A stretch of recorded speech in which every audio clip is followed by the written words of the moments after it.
standing 5 feet 9 inches. Ang chest niya ho ay 31. Ang bicep niya ho ay 10.5 inches, weighing 140 pounds. Broken sleep number 2, Arthur Gamboa!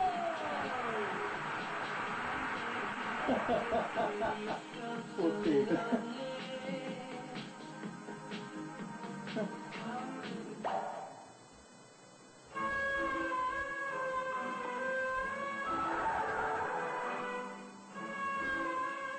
Ako si Mon. Magulang. Ang nanay ko, Chinese. Go ang apelido. Ang tatay ko naman, Amerikano. Lloyd ang apelido. Kaya pag pinagsama-sama mo, ang pangalan at apelido ko, Mon Go Lloyd. Alam niyo ba na pinagkakaguluhan ako ng mga babae? Kinder pa lang ako. Nailing niyo daw yan. Nagka-shota na ako. Lahat ng mga klasikong babae, naging shota ako. Pati yung teacher, principal din. Naging shota ako hanggang koleyo. Nakapagtapos ako ng criminology. Kaya ako ngayon ay isa ng ganap na kriminal. Alam nyo, lahat na yata na hinahanap ng mga babae na katangian sa isang lalaki, nasa akin na.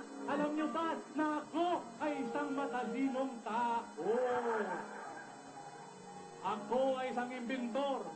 Nakapag-imbento ako ng isang aparato na nagpapagaling sa taong may sakit na... Yung bagay ano, si remote nga yun. Yung nakatalimutin. Ang ipinangalan ko Si remote bagay sa nga aparatong na-imbento ko ay... ang ipinangalan ko sa aparatong na-imbento ko ay... nakalimutan. Bukas na lang. Isa pa kung bakit kinahabol ako ng mga babae. Dahil sa pera. Mayaman ako. Pinili ko ang Nokia Cellphone Company.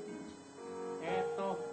Ako lang meron ito. Wala yung mga 32, 33, 82, wala yan. Ito sa akin, 2010. Ditong makikita nyo ang mukha ng kausap nyo. Ang katawan, ang paa, ang kaluluwa, ang Espiritu Santo. Amen. Ang bituka, ang atay, ang Adidas. Masarap sa suka. Adidas. Isa pa, marami akong alam. Alam ko ang hindi ko alam. Alam ko ang mga sikreto ko at higit sa lahat. Aram ko. Nagtrabaho ako.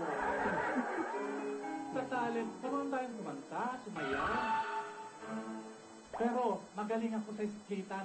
Kung si Mystica, ang tiniguri ang Queen of Split. Ako naman, ang King Kong, King of Split.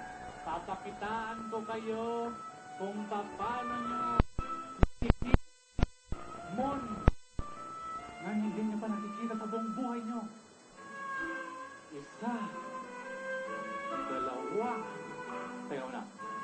Paalala lang sa mga bata, huwag akong gagayahin, lalo na ng matatanda.